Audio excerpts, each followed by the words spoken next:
Hi hello welcome to news at Telugu channel. This is Paritala Murthy.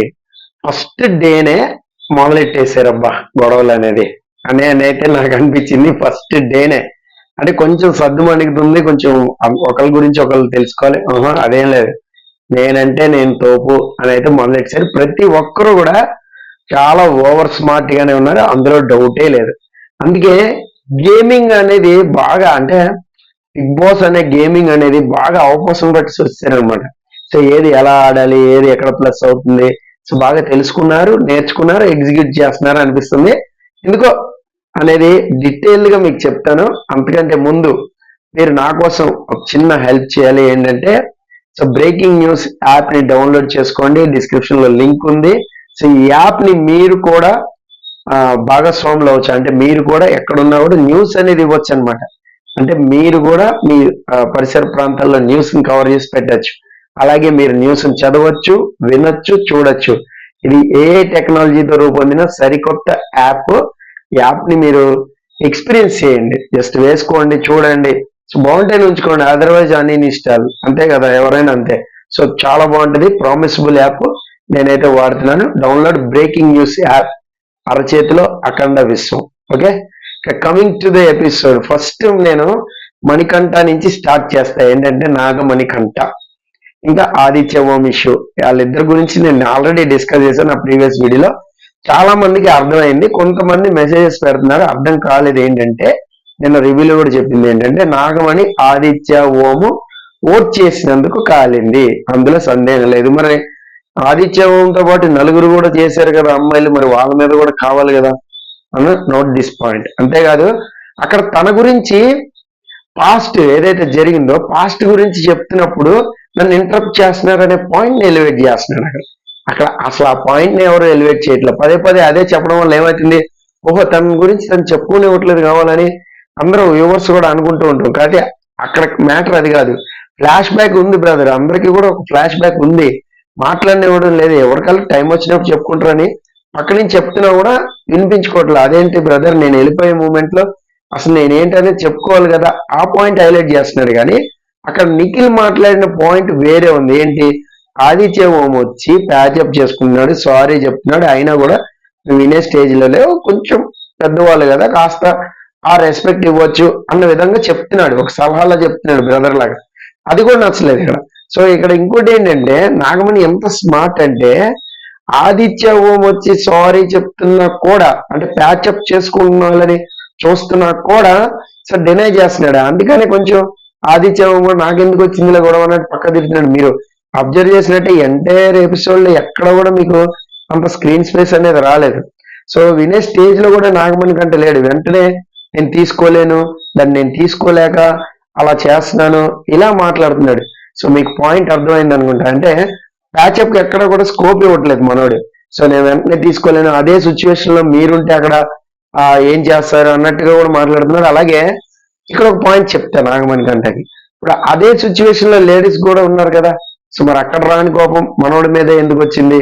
So take it easy brother, చాలా game ఉంది, చాలా game లోకి మనం వెళ్ళొచ్చు. ఐ కెన్ అండర్స్టాండ్ అన్నట్టు అక్కడ విష్ణుప్రియ అని పృథ్వీ మాట్లాడుతుంటే ఐ కెన్ అండర్స్టాండ్ అని చాలా లైట్ తీసుకున్నాడు. మరి ఇక్కడ ఎందుకు లైట్ తీసుకోవాలా? పాయింట్ అర్థమైంది అనుకుంటా మీకు. సో ఈజీగా సర్లే పర్లేదులే అన్నట్టు తీసుకున్నాడు, చూసారా? సో మరి మీరు చూసారా అండి, డబుల్ యాక్షన్ అంటే బ్రహ్మాండం మేము ఉంటారు కదా, అట్లా ఉందనమాట. నాకైతే అలాగే అనిపించింది. సో నిఖిల్ చెప్పడానికి ఏదో ట్రై చేస్తున్నా కూడా, సో కన్విన్స్ చేస్తున్నా కూడా, సో మాట్లాడనివ్వలేదు, ఖండించేశాడు. సో ఇక వెళ్ళిపోయే సిచ్యువేషన్ లో నేను చెప్పుకుంటా కదా, ఆ పాయింట్ ఎత్తున్నాడు తప్ప. సో నిఖిల్ చెప్పేది వేరు, మనోడు మాట్లాడేది వేరు. పాస్ట్ అందరికి ఉంటుంది బ్రదర్, నీకో పాస్ట్ ఉంది, నాకో పాస్ట్ ఉంది. సో నేను కూడా ఇంట్లో 3 సంవత్సరాలు నేను అసలు సినిమాలు కెరియర్ లేక నేను ఇంట్లోనే 30 days ఉండిపోయానని తను కూడా చెప్తున్నాడు, ఆదిత్యం కూడా ఎక్కట్లా. అలాగే నిఖిల్ కూడా చెప్తున్నాడు, నాకు కూడా ఫైనాన్షియల్ స్ట్రగుల్ ఉన్నాయి అది అని. No way. కానీ అక్కడ ఆదిత్య వచ్చి యాక్చువల్ గా అది చెప్పేసరికి ఆ యాటిట్యూడ్ కొంచెం తగ్గించుకుంటే గేమ్ లో ముందుకు వెళ్తాడని నాకు అనిపించింది. అందుకే టైటిల్ అలాగే పెట్టా. తిప్పి నన్ను బ్యాడ్ గా పోర్ట్రేట్ చేయొద్దు అంటున్నాడు, అది మాత్రం కరెక్ట్ గా లేదు. ఇక్కడ ఎవరో పోర్ట్రేట్ చేస్తే అవ్వం, మనకి మనం. సో అయితే గానీ అది తెలియదు అనమాట, ఎక్స్పీరియన్స్ చేస్తే గానీ ఆడియన్స్ ఖచ్చితంగా అర్థం చేసుకుంటారు, అందులో డౌట్ లేదు. ఇక నిఖిల్ అక్కడి నుంచి వెళ్ళిపోయాడు, సోనియా సాక్ష్యం తీసుకొచ్చాడు, కానీ అది పెద్ద వర్కౌట్ కాలేదు. అక్కడ కొంచెం గజిబి వ్యవహారం అయింది.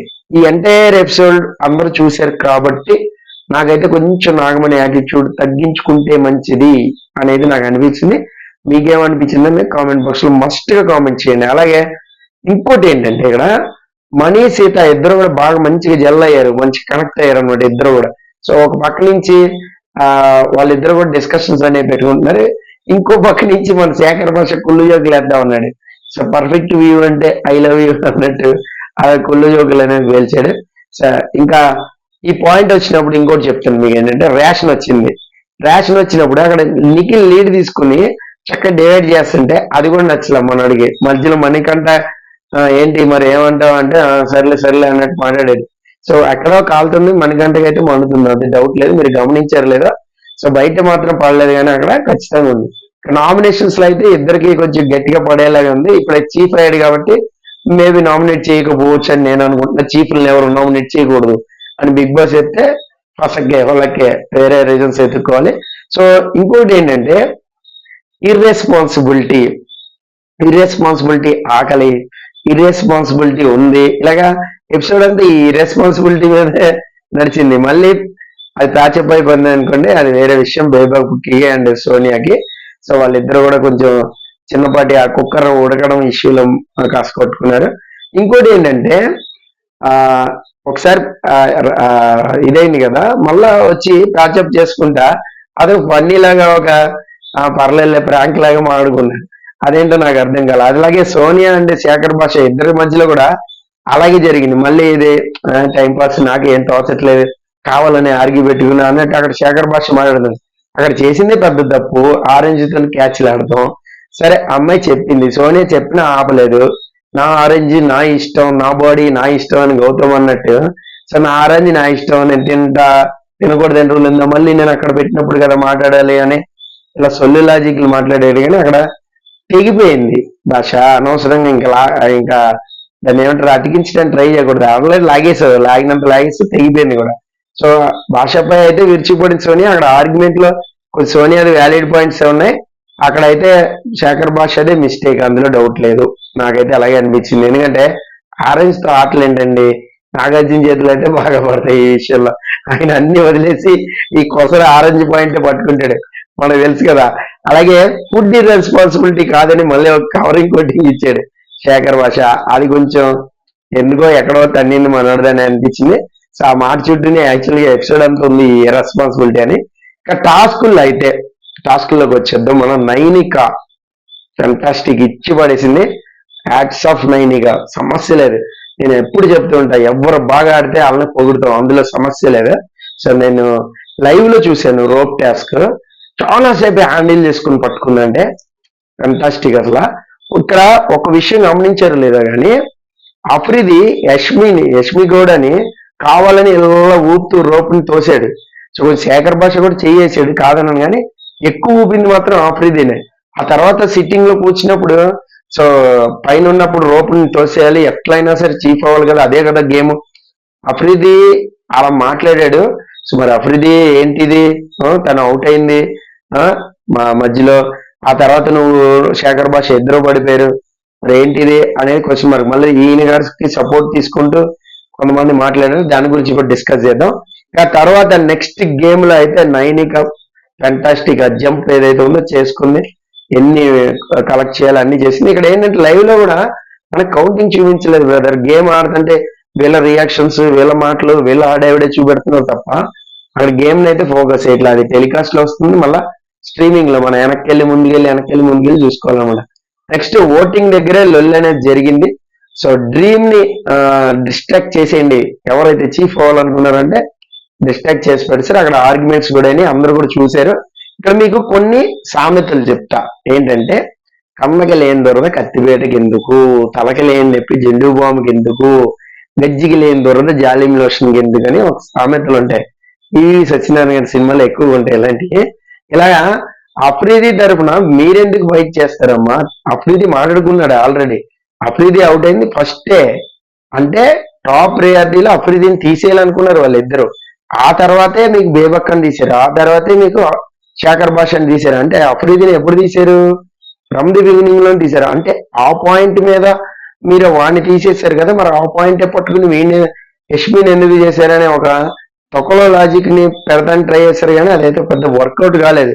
ఎందుకంటే అది అతని గేమ్, అతను బ్రేక్ డౌన్ అయినప్పుడే అతను మాట్లాడుకుంటాడు. సో మధ్యలో మీకెందుకు? ఇప్పుడు హౌస్ మేట్స్ నిర్ణయం కాదు కదా, హౌస్ మేట్స్ ఏకాభిప్రాయం ఉన్నప్పుడు 100 కొట్టుకోండి.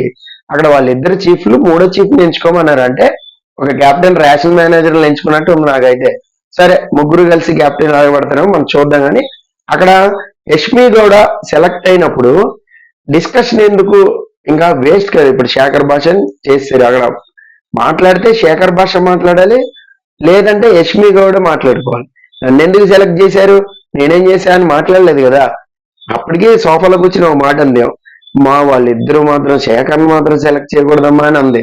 ఒక మాట అన్నట్టుగానే శేఖర్ని సెలెక్ట్ చేయాలి, ఆమెను సెలెక్ట్ చేశారు. ఇక్కడ ఆఫ్రిది నిజంగా రెస్పాన్సిబుల్ అయితే, ఏది సోనియా గాని సీత గాని అన్నట్టు రెస్పాన్సిబుల్ అయితే, మరి హౌస్ మేట్స్ తను ఫస్ట్ తీసినప్పుడే మాట్లాడాలి కదా. అక్కడే కదా ఫైట్ చేయాలి గట్టిగా. ఏదో 2-3 మాటలు మాట్లాడాడు, ఆ కొంతసేపు ఆర్గ్యూ చేసాడు. లైవ్ లో కొంతసేపు ఆర్గ్యుమెంట్ ఉంది, మొత్తం అయితే చూపించలేదు, వదిలేసాడు తర్వాత. సో అది అడిగినప్పుడు చేయాలి, హౌస్ మేట్స్ ఓటింగ్ అన్నప్పుడు కదా మీరు మాట్లాడాలి. ఇది కంప్లీట్ గా ఇద్దరు చీఫ్లు తీసుకునే నిర్ణయం, అందులో ఎలాంటి సందేహం లేదు. దాని మీద మనం కావాలంటే మళ్ళీ డిబేట్ పెట్టుకుందాం, మళ్ళీ మాట్లాడుకుందాం. ఇక ఈ విషయంలో సోని అనవసరంగా నోరు పారేసుకుని ఎనిమి అయిపోయిందా అని అయితే నాకు అనిపించింది పర్ఫెక్ట్. ఎందుకంటే నైనిక అక్కడ కరెక్ట్ పాయింట్ చెప్తుంది, అలాగే నిఖిల్ కూడా కన్విన్సిబుల్ గా చెప్తుంటే ట్రిగ్గర్ చేసేస్తుంది. అక్కడ యష్మిని కావాలని ట్రిగ్గర్ చేసేస్తుంది, లూజ్ స్టాక్ వచ్చేస్తుంది, బర్స్ట్ అయిపోతారు వీళ్ళు ఈజీగా. ఇదనమాట ఇక్కడ ఈ విషయంలో. అక్కడ పక్కనే ఉన్న విష్ణుప్రియ మాత్రం చాలా మంచిగా ఒక పని చేసింది, చక్కగా మెచ్యూర్డ్ గా మాట్లాడింది విష్ణుప్రియ అని అయితే నాకు అనిపించింది. కొంచెం మాట్లాడినా చక్కగా మాట్లాడింది. మరి మీకేమనిపించింది అని కామెంట్ బాక్స్ లో మస్ట్ గా కామెంట్ చేయండి. అలాగే నెక్స్ట్ నామినేషన్స్ లో సో లేడీస్ హీట్ పెంచుతున్నారు, మామూలుగా కాదు. ప్రేరణ కంబం వర్సెస్ సోనియా, సోనియా వర్సెస్ యష్మి, ఇలా గొడవలు అయ్యే అవకాశాలు ఉన్నాయి. సో అలాగే బిట్వీన్ ఫైట్ జెంట్స్ కూడా ఉంటది. పృథ్వీ సైలెంట్ గా ఉన్నాడు కానీ నామినేషన్ లో ఎరగదీస్తాడు అనుకుంటున్నా. మరి చూద్దాం ఎవరిని టార్గెట్ చేస్తారు ఏంటి అనేది. సో నామినేషన్స్ అప్పుడు మాట్లాడుకుందాం. అలాగే నేను సోనియా గేమ్ మీద ఇంకొక వీడియో కూడా చేశాను, అది కూడా మస్ట్ గా చూడండి. This is Paritala Murthy signing off, by by.